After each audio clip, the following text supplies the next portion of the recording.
A coragem de Jó, quando o coração chora, mas a fé não quebra um silêncio que não é de paz, mas de vazio.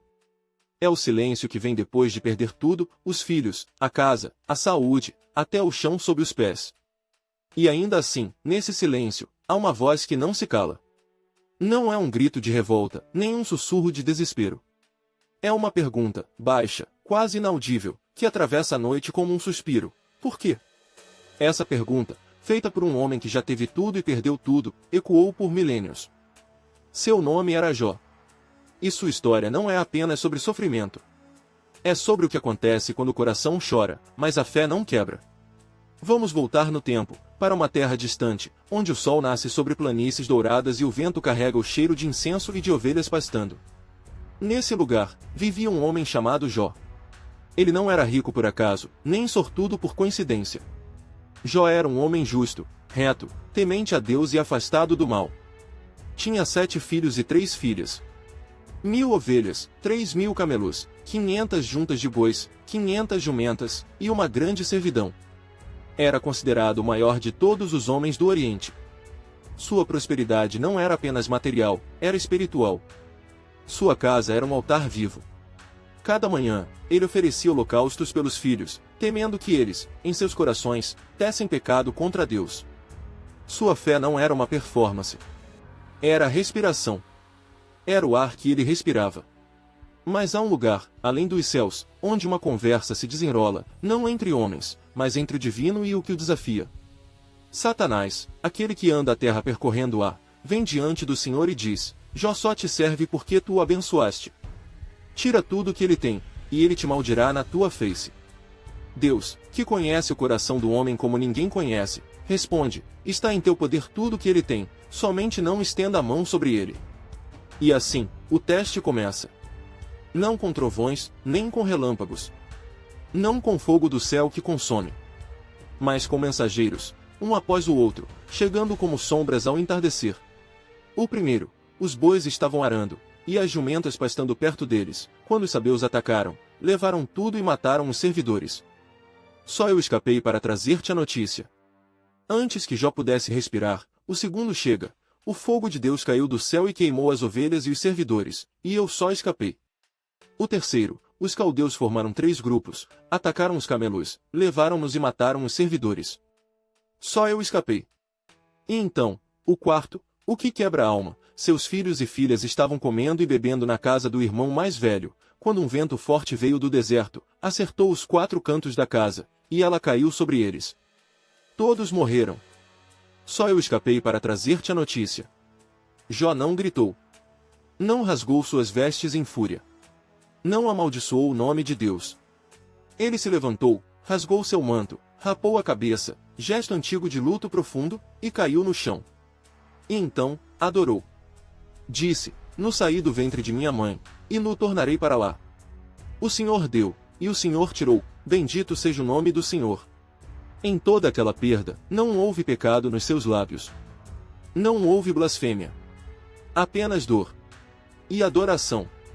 Mas o teste não terminou. Satanás voltou diante do Senhor e disse: pele por pele. Tudo que o homem tem, ele dará por sua vida. Agora, estende tua mão sobre os seus ossos e sobre a sua carne, e ele te maldirá na tua face. Deus respondeu: está em teu poder o seu corpo, somente poupa a sua vida. E então, Jó foi ferido com úlceras malignas, desde a sola dos pés até o topo da cabeça. Sentou-se entre as cinzas, e tomou um caco de barro para se coçar. Sua esposa, aquela que havia compartilhado sua alegria e seu pão, veio até ele e disse: ainda retens tua integridade?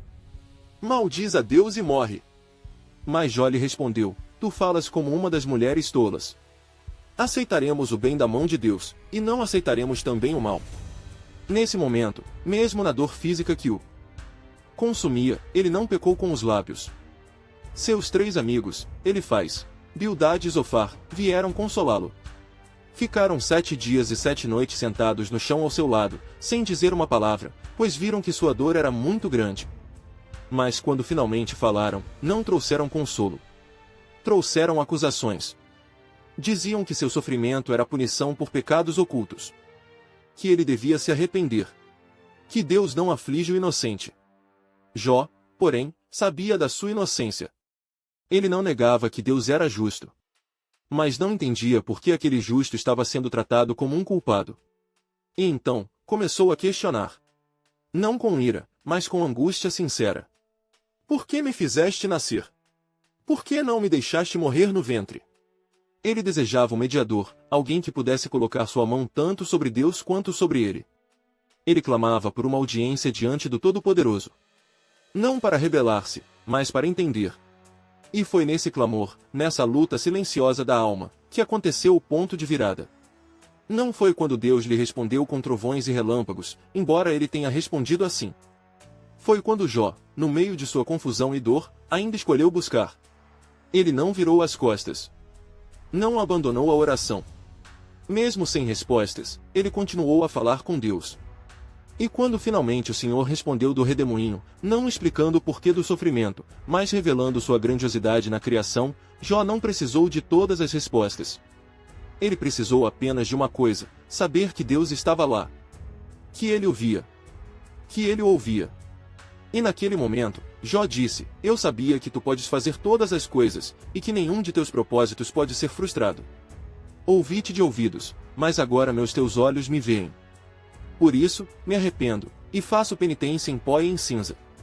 Depois disso, o Senhor restituiu a Jó o dobro de tudo que ele havia perdido. Deu-lhe mais 14.000 ovelhas, 6.000 camelos, 1.000 juntas de bois e 1.000 jumentas. Deu-lhe mais 7 filhos e 3 filhas, e desta vez, deu-lhes nomes de beleza, Gemima, Késia e Queren-Apuque. E Jó viveu mais 140 anos, viu seus filhos e netos até a 4ª geração, e morreu velho e farto de dias. Mas a verdadeira restauração não foi nos bens. Foi na alma. Jó não perdeu sua fé. Ele a aprofundou. Ele aprendeu que confiar em Deus não significa entender todos os seus caminhos. Significa confiar mesmo quando o caminho está envolto em névoa. Significa chorar, sim, chorar muito, mas não deixar que as lágrimas apaguem a luz da confiança. Significa dizer, mesmo no poço, ele me matará, porém nele esperarei. Isso não é resignação. É coragem. É a coragem de quem, tendo tudo tirado, ainda escolhe acreditar que o bem é maior que a perda. Que o amor é mais forte que a dor. Que o Deus que dá e tira é, acima de tudo, fiel. Hoje, enquanto você assiste a esta história, talvez esteja carregando o seu próprio peso. Talvez tenha perdido algo, ou alguém, que acreditava que nunca perderia. Talvez sinta que suas orações estão batendo em paredes de silêncio. Talvez se pergunte, como Jó, por quê? Saiba que você não está sozinho. Saiba que suas lágrimas não são sinal de fraqueza, mas de amor verdadeiro. Saiba que Deus não precisa de suas respostas para estar perto. Ele está perto precisamente no lugar onde você mais precisa dele, no meio da cinza, no silêncio da dor, no coração que chora, mas ainda acredita. A coragem de Jó não foi a ausência do medo. Foi a decisão de continuar andando, mesmo quando o caminho estava escuro. Foi escolher a fé, não porque tudo fazia sentido, mas porque ele, o Deus de Abraão, de Isaque, de Jacó, é digno de confiança, mesmo quando não entendemos. E talvez, nesse momento, enquanto suas palavras ainda ecoam no ar, você sinta um leve alívio. Não porque todas as respostas chegaram, mas porque, por um instante, você lembrou, você não está sozinho na sua história. E às vezes, isso já é suficiente para continuar. Que a história de Jó não seja apenas um conto antigo. Que seja um espelho. Que, ao vê-lo, você veja também a si mesmo, não como alguém que deve ser perfeito, mas como alguém que, mesmo quebrado, ainda pode escolher confiar. E nessa escolha, está a verdadeira vitória. Que a paz, que passa todo o entendimento, guarde seu coração e sua mente em Cristo Jesus. E que, assim como Jó, você possa dizer, no fim de todos os dias, o Senhor deu, e o Senhor tirou, bendito seja o nome do Senhor.